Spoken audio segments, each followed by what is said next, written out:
Kaisa po doon ang mga ikaduha na ron nga afternoon guys nga naa si Lolo Orange rin kay dito ko canteen una ko ni dire ni uban si Lolo Orange ako inisugat siya dito siya nag-atat basig na mo donate dito pagkaon niya so okay on na siya kay maisa na nako sila pagkaon dire kay mosunod naman niya di naman pud awayon sang Yumi kay lalaki man gud siya wa pud siya awayon ni Yumi unless na si Gray wala ni kaon kay nakita ang Lolo Orange dili sila mag friend then si Kuan pod hala, nahabilin din mo ding dili mahadlok siya kay mga babae naman yung tanan si Abat babae man si Muni si Garbis babae si Black and White babae si Yumi babae.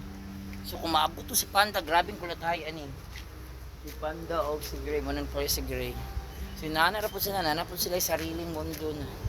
So thanks for watching guys. The homeless cats here sa mga school. Diri lang ni po niya nga version na kasi baklay dito guys sa laing mga area.